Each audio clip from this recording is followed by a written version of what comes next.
Assalamualaikum warahmatullahi wabarakatuh. Pertemuan kali ini adalah pertemuan ke-14 tentang seni menciptakan kalimat.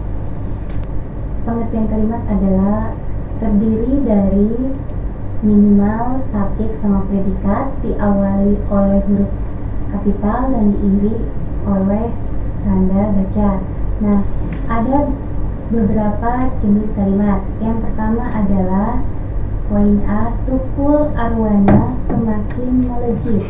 Pada awalnya kehidupan tukul arwana susah. Ketekunan dan kemauan yang keras telah mengantarkannya menjadi sosok yang bersinar.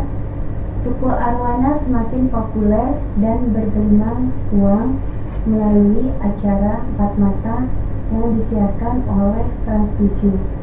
Lalu juga tukul arwana tetap hidup dalam kesederhanaan.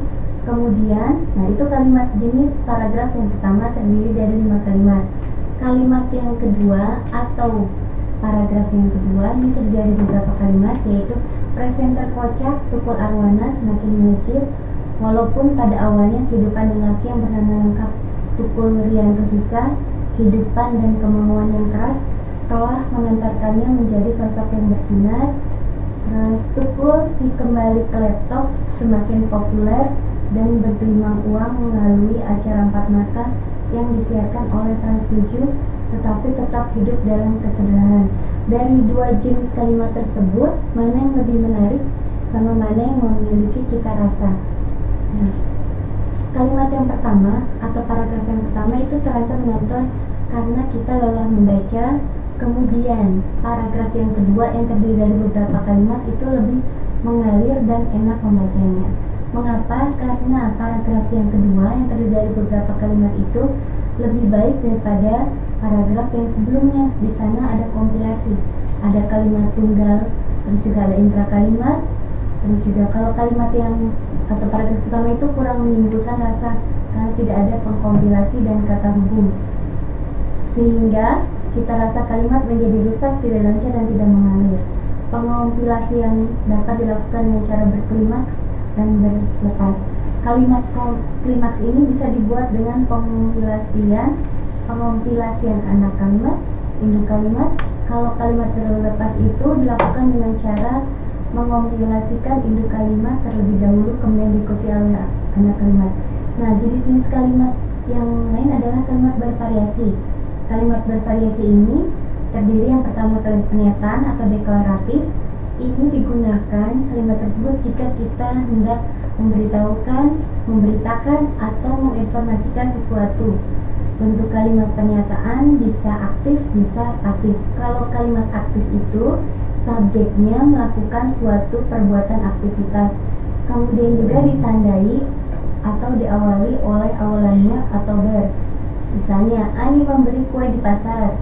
Rudi berjanji akan datang ke rumahnya. Jika dirubah menjadi kalimat pasif, berarti kalimat yang subjeknya tersebut dikenai suatu perbuatan atau aktivitas. Dan ciri khas lainnya itu biasanya diawali oleh awalan ter atau di. Contohnya, kue dibeli Ani di pasar. Kakinya terinjak olehku. Nah, variasi kalimat pertanyaan ada lagi kalimat interrogatif. Di sini diawali tulisan dengan menggunakan tanda tanya. Mengapa? Supaya pembaca tertarik untuk membaca tulisan Anda. Kalimat pertanyaan atau interrogatif adalah kalimat yang dipakai oleh penutur atau penulis untuk memperoleh informasi atau reaksi berupa jawaban yang diharapkan mitra komunikasinya. Misalnya, kakakmu sudah diwisuda, bukan?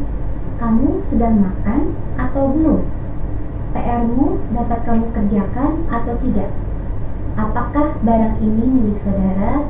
Siapakah tokoh pendiri perguruan taman siswa? Lalu, kapan kakakmu berangkat ke Australia? Itu kalimat pertanyaan. Ada lagi kalimat perintah atau imperatif.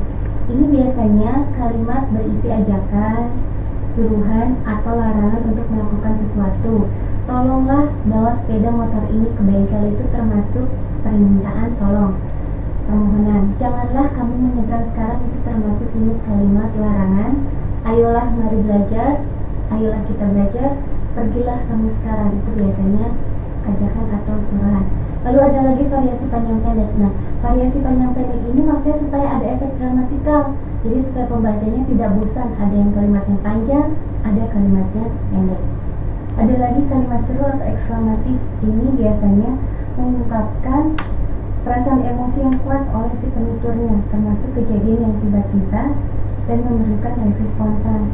Kalau bahasa lisan ini, kalau dia digunakan dalam bahasa lisan, maka bergantung pada intonasinya, naik sama turun. Nah, kalau dia tulisan, ditandai oleh tanda seru sama tanda titik pada akhir kalimatnya. Misalnya, aduh, pegangan saya terlepas. Hai, ini dia orang yang kita cari. Ada lagi, wah, pintar banget anak ini. Alangkah besarnya pesawat terbang itu. Terus ada lagi, bukan main lihatnya petinju itu. Ada lagi kalimat repetisi atau kalimat berepetisi. Repetisi itu artinya berulang atau pengulangan, dipakai untuk mencitaraasakan kalimat dengan menghindarkan pengulangan kata yang lemah dayanya. Contohnya, nah, contoh kalimat yang repetisi dayanya lemah. Lembaga pendidikan yang berkembang itu memerlukan para ahli seperti ahli hukum, ahli komputer, ahli komunikasi, dan ahli psikologi. Pengulangan tersebut untuk menekankan ide-ide yang penting, menggaungkan pikiran-pikiran utama di dalam angan-angan pembaca, memancangkan pesan penting di hati pembaca dan pikiran pembaca juga, dan juga mematrikan lukisan atau paparan tentang suatu hal yang lebih berkesan. Ada dua jenis macam pengulangan, yaitu yang pertama bentuk, yang kedua makna. Jika dia berepetisi bentuk, yang diulang hanya bentuknya aja, hanya dengan bekerja tujuan kita akan tercapai. Kalau repetisi makna, maknanya mana yang mau diambil? Indonesia adalah negeri pahlawan. Yang ingin diulang adalah kata pahlawannya. Jadi pahlawan sosok yang dikagumi karena keberaniannya berkorban bagi bangsa. Nah, ada lagi idiomatik atau bahasa Inggrisnya idiom, berkonstruksi idiomatik. Idiomatik adalah ungkapan khas kebahasaan yang salah satu unsurnya tidak bisa digantikan oleh unsur lain. Nah, contoh kalimat idiomatik dalam bahasa Indonesia. Betapapun enaknya hidup di negeri orang, masih lebih enak hidup di negeri sendiri. Nah, kemudian kata selain pasangannya itu adalah juga. Selain sandang, pangan, kesehatan bagi manusia juga merupakan pokok yang harus dipenuhi.